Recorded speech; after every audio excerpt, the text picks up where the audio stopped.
The golden story में आपका स्वागत है। आज सुनेंगे कहानी बेवफा की वफा। आखिर तुम करते क्या हो डार्लिंग? यह शाही खर्चे कैसे चलते हैं? पति राजेश की बाहों में कसमसाती प्रियंका पूछ रही थी। राजेश मुस्कुराया। वह कैसे बताता कि उसकी आय का साधन क्या है? असल में वह भारत का सीक्रेट एजेंट था। इस समय वह एक सीक्रेट मिशन पर हांगकांग आया हुआ था। सरकार को सूचना मिली थी कि देश में अमन चैन बिगाड़ने के लिए कोई षड्यंत्र किया जा रहा है और उसकी जड़ें हांगकांग में कहीं हैं। इस षड्यंत्र का भंडाफोड़ करने और अपराधों का पर्दाफाश करने का जिम्मा राजेश को दिया गया था और इसलिए वह यहाँ पर आया था। प्रकट में तो राजेश यहाँ के दर्शनीय और पर्यटन स्थलों पर घूम रहा था, लेकिन असलियत में तो वह अपने मिशन की कामयाबी की कोशिश में था। उसे लग रहा था कि कोई उसकी भी टोह में है। पत्नी उसके ठाट बाट देखकर अक्सर पूछ बैठती थी और वह हंसकर टाल देता था।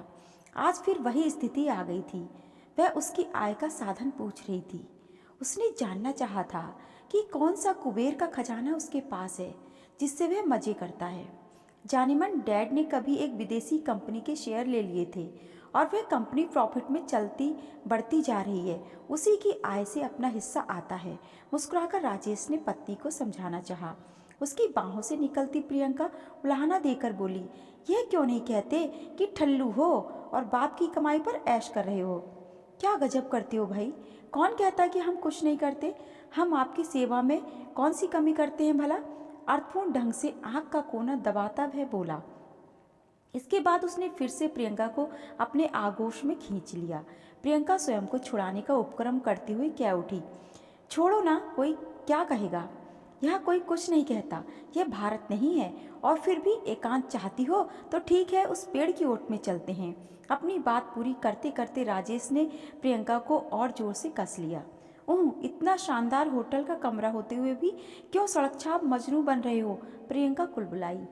यहाँ तो राजेश ने उसे छोड़ दिया, लेकिन जैसे ही वह दोनों वापस होटल के कमरे में आए तो वह प्रियंका को दबोचकर उसके होठों को चूसता हुआ बड़बड़ाया, अब बोलो डियर, अब तो हमें कोई नहीं देख रहा। जब तक प्रियंका कुछ कह पाती कि कमरे में जोरदार ठहाके के साथ एक भारी आवाज़ गूंज उठी। कोई कह रहा था कि किसी गलतफहमी में न रहना, मैं तुम्हें हर लम्हे अपनी निगरानी में रखे हूँ। बिजली की तेजी से राजेश के हाथ में एक विदेशी पिस्टल दिखाई देने लगा।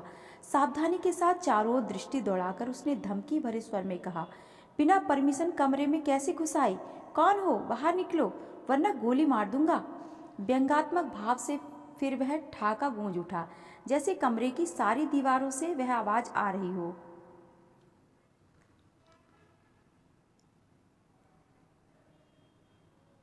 फिर वही आवाज, तुम गोली किसे मारोगे? मुझे देख तक तो नहीं पा रहे हो? आज मैं तुम्हें बस समझा रहा हूँ कि यहाँ तुमने कोई भी खोजबीन की तो उसका परिणाम बड़ा भयानक होगा। इसलिए तुम्हारी सेहत के लिए बेहतर होगा कि चुपचाप वापस चले जाओ। आखिर हो कौन तुम? सामने तो आओ। रिवॉल्वर हाथ में लिए राजेश क्रोध में भरकर चिल्लाया, बताओ कौन हूँ? हाँ बताओ। भारतीय जासूस की औलाद, सुन ले कि मैं कोई इंसान नहीं बल्कि एक शैतानी शक्ति संपन्न प्रेत हूँ। एक तांत्रिक के माध्यम से तुम्हारे शत्रु देश की सरकार मुझे वश में करके यहाँ ले आई। कल तक तू नहीं लौटा तो तू गया काम से। चलता हूँ, अब तुमसे परसों ही मुलाकात होगी। इसके बाद दिखा तो कोई नहीं, लेकिन सारी भारी पदचाप दरवाजे तक सुनाई दी। यह बात है साहब, एक जासूस है और यह बात अपनी पत्नी से भी छुपाए हैं। आंखें तरेड़ती हुई प्रियंका बोली, तुम अब जब जान ही गई हो तो सुन लो। मैं जिस इकाई का हिस्सा हूँ उसके नियम है कि उसका कोई भी जासूस यहाँ तक हो सके अपनी पहचान छिपाए रखे। वह क्या करता है यह अपने परिवार से भी छिपा कर रखे। अब तुम बताओ कि देश की सेवा में लगे जासूस की पत्नी होने का मलाल तो नहीं? क्या बात करते हैं साहब, अब तो हमें गर्व हो रहा है अपने पर कि हम देश के जांबाज की पत्नी हैं, वरना हमें तो शक था कि किसी विदेशी एजेंट के चक्कर में फंस गए हैं जो गुप्त सूचनाएं दूसरे दुश्मन देश को पहुंचाता है। तो हो जाए इस खुशी में। राजेश की शरारत भरी निगाहों के जवाब में जबरदस्त अंगड़ाई लेती प्रियंका भी उसकी बाहों में जा समाई। तीसरे दिन कमरे में वही भारी आवाज गूंजी, जासूस के बच्चे, तुझे समझा कर गया था किंतु तेरे भेजे में नहीं आई। जब नहीं माना तो अब हांगकांग न छोड़ने का भयानक हश्र भी देख। कहने के साथ ही किसी ने प्रियंका को हवा में उठा लिया। राजेश ने देखने का बहुत यत्न किया लेकिन कोई दिखाई नहीं दिया। फिर इस अदृश्य शक्ति ने पूरे कमरे में प्रियंका को घुमाया और 20वीं मंजिल के इस कमरे की खिड़की से बाहर फेंक दिया।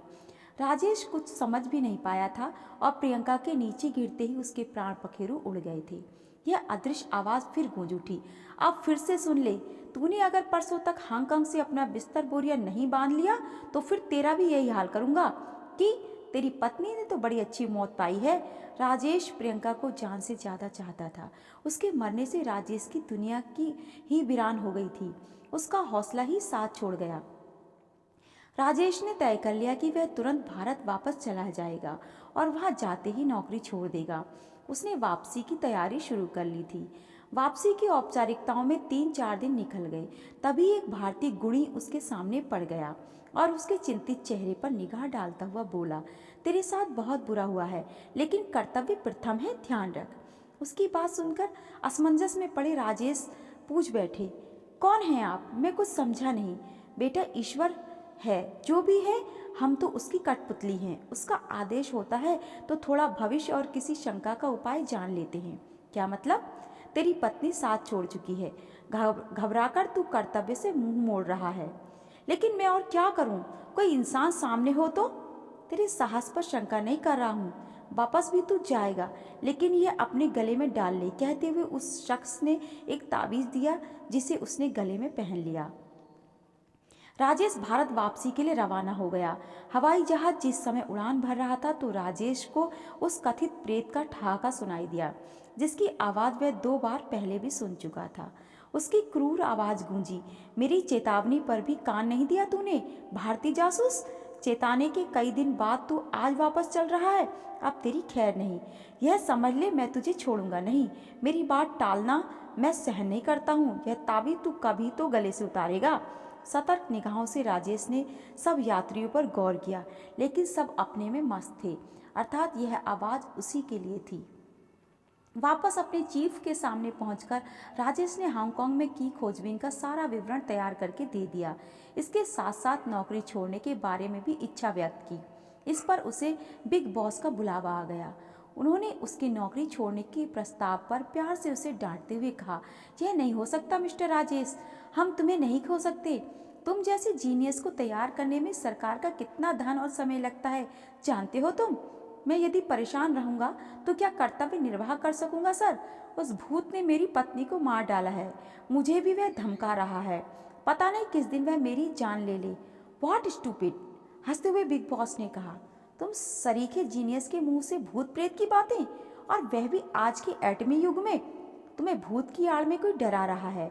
कुछ दिन की छुट्टी लेकर आराम करो। शायद थकान तुम्हें ज्यादा हो गई है। हम तुम्हें नहीं छोड़ सकते।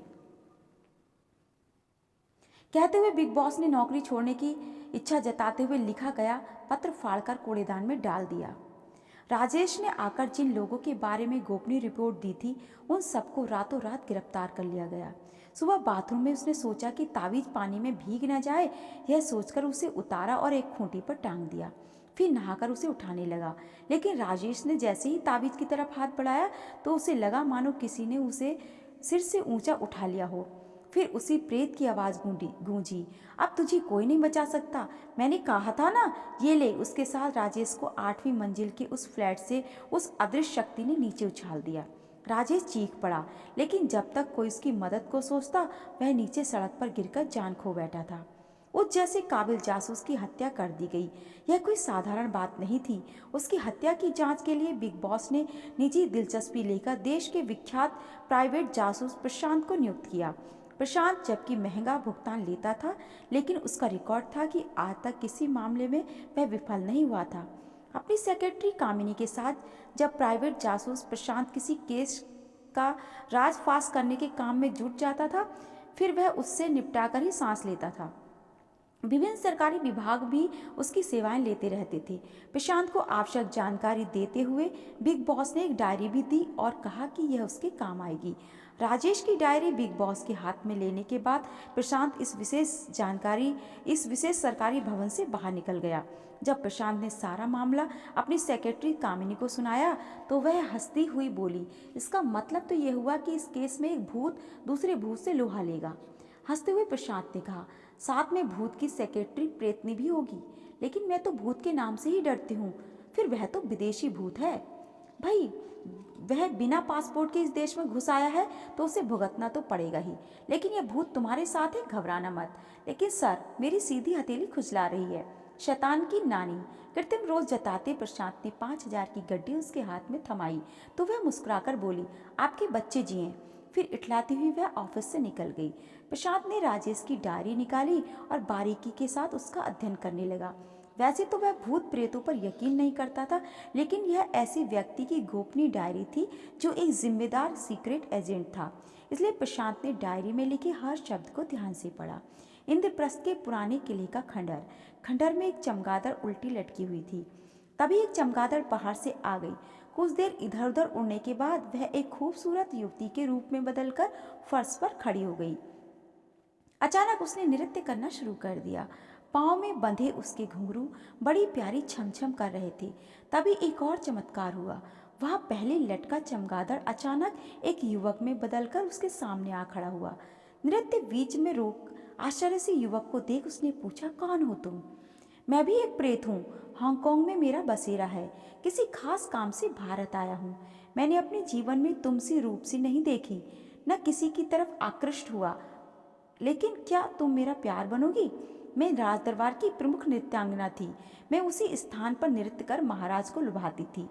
मैं कुसुम हूँ। जब कभी पुराना समय याद आता है तो नृत्य को मचल उठती हूँ। तुम्हारा क्या नाम है? उस प्रेत की बात पर मौन सहमति जताते हुए उसने पूछा। मैं हेनरी हूँ। कुछ देर तक वह दोनों एक दूसरे को देखते रहे और फिर आगे बढ़कर एक दूसरे से लिपट गए। दोनों का यही ठिकाना बन गया। राजेश की डायरी पढ़कर प्रशांत के मन में आया, क्यों न इस बार भूत प्रेतों से मिल लिया जाए। अपने उद्देश्य की प्राप्ति के लिए प्रशांत ने जाने कितने ओझा पीर फकीरों से संपर्क किया, लेकिन कोई सफलता हाथ न लग सकी। यह तो कोई ने बताया कि राजेश का हत्यारा एक विदेशी प्रेत है, लेकिन कोई भी प्रेत पर काबू पाने में सफल न हो सका। एक दिन प्रशांत ने अपने पड़ोस की वृद्धा को किसी माता वाले पंडित जी की बात करते सुना, तो बातों बातों में उसने पंडित जी का पता जान लिया। अगले दिन प्रशांत माता वाले पंडित जी की सेवा में जा पहुंचा। सब बात बताकर उनकी मदद मांगी। सेक्रेटरी कामिनी भी साथ थी। सारा मामला जानकर पंडित जी कुछ देर तक माता का ध्यान लगाया और जब वह ध्यान से वापस आए तो बताया, यह एक विदेशी प्रेत है जिसका नाम हेनरी है। अब यहाँ से यह अपने स्थान हांगकांग वापस भी नहीं जाएगा, क्योंकि वह यहाँ की एक प्रेतनी कुसुम से प्यार कर बैठा है। वह भी राज नर्तकी थी। तो इस प्रेत का क्या करें महाराज?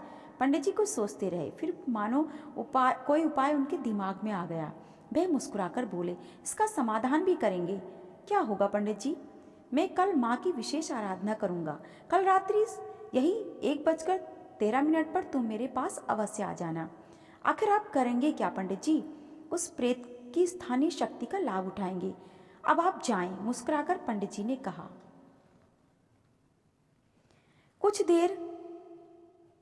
कुछ समझते और कुछ न समझते प्रशांत और कामिनी वापस आ गए, लेकिन दूसरे दिन रात को वह 1 बजे से पहले ही पंडित जी के दरबार में जा बैठे। उन्हें देखकर ध्यान में बैठे पंडित जी मुस्कुराए। ठीक 1 बजे अपने आसन से उठे और एक हवन कुंड प्रज्वलित कर उन्होंने आहुति देनी प्रारंभ कर दी। 1:13 पर जैसे ही उन्होंने आहुति दी तो अचानक छम छम की पदचाप के साथ जैसे वहां पर कोई आ गया। पंडित जी का चेहरा ऐसा हो गया मानो उन्हें सांस लेने में भी जोर लगाना पड़ रहा हो। चेहरा और आंखें सुर्ख हो उठे, सारी नसें गर्दन तक फूल उठी थीं। वह आहुति देते रहे। तभी एक मधुर आवाज गूंजी, मेरी प्रेम तपस्या में विघ्न क्यों डाला बाबा?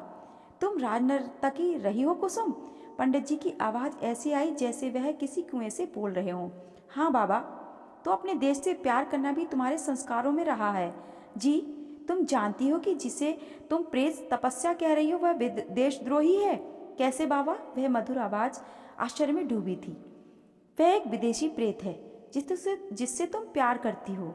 हमें कोई ऐतराज़ नहीं है, लेकिन वह हमारे एक दुश्मन देश के लिए काम कर रहा है और अपने देश के दुश्मन से क्या बर्ताव करना होगा यह शायद तुम्हें बताने की आवश्यकता नहीं है। आप कहना क्या चाहते हैं? कुसुम की फंसी सी आवाज आई। हम क्या कहेंगे भला? उस विदेशी प्रेत ने हमारे देश के जासूस की पत्नी को मार डाला, उस जासूस को मार डाला, वह भी दुश्मन देश के लिए। तुम तो स्वयं एक प्रसिद्ध देशभक्त की पत्नी थी। अब तुम्हारा देश तुमसे तुम्हारे प्रेम का बलिदान मांग रहा है। अपने कर्तव्य का पालन करो, भूतों के इतिहास में तुम अमर हो जाओगी। उफ, ठीक है पंडित जी, मुझे अपना देश प्यारा है, उसका दुश्मन नहीं। आप हवन कुंड की अग्नि और प्रज्वलित कीजिए, मैं कुछ देर में ही आ रही हूँ। कुसुम की आवाज में बहुत दुख भरा था। कुछ पल की खामोशी के बाद छम छम करती घुंघरों की आवाज दूर होती चली गई। थोड़ी देर में ही कुसुम हेनरी के पास जा पहुंची और वहां इठलाती बल खाती नृत्य करने लगी। आज उसका मन रो रहा था, लेकिन देश का प्यार अपनी कीमत मांग रहा था। कीमत था हेनरी। हेनरी भी उसके साथ कदम से कदम मिलाने लगा। नाचती गाती कुसुम उसे अपनी अदाओं के जाल में उलझाकर पंडित जी के पूजा घर पर ले आई और मंत्रों के घेरे में फंसवा दिया। मंत्रवज्र हेनरी ने चिल्लाकर कहा, कुसुम, यह कैसी बेवफाई है? यह उसके प्यार से वफा है जिसके आगे हर प्यार व्यर्थ है। हेनरी, तुम हमारे दुश्मन देश के साथ मिले हुए हो, इसलिए तुम्हारा जीना हमारे लिए घातक है। पंडित जी, भस्म कर दीजिए इसे। हेनरी से बात करती कुसुम ने पंडित जी को संबोधित किया। पंडित जी ने मंत्र पढ़कर चावलों का छींटा मारा तो हेनरी चीख मारने लगा। हवन कुंड की लपटें तेज होने लगी। तभी कुसुम की आवाज आई, मैं भी तुम्हारे साथ आ रही हूँ हेनरी। देश प्रेम जरूरी था, लेकिन तुम्हारा साथ भी नहीं छोड़ूंगी। अचानक ऐसी आवाज आई जैसे हवन कुंड में कोई कूद गया हो। लपटें कमरे की छत को छूने लगी। उफ, तुमने यह क्या किया कुसुम? अफसोस के साथ पंडित जी बोले। मैंने जो किया ठीक किया पंडित जी। मुझे देश भी प्यारा था और अब हेनरी भी। जय माता की। कुसुम की तो कोई चीख पुकार नहीं थी और हेनरी की चीखें भी बंद हो गई थी। प्रशांत, तुम्हारा मिशन पूरा हो गया है, लेकिन अफसोस, हेनरी के साथ कुसुम भी भस्म हो गई। पंडित जी दुखी स्वर में बोले। वैसे अच्छा भी हुआ, इस बहाने उसकी मुक्ति हो गई। प्रशांत और कामनी वहां से चले तो हेनरी के मरने से वे स्वयं को हल्का समझ रहे थे, लेकिन कुसुम की कसक उन्हें भी थी। दोस्तों, कहानी कैसी लगी कमेंट करके मुझे ज़रूर बताइएगा और इसी तरह की कहानियों के लिए मेरे चैनल को भी सब्सक्राइब कर लीजिए।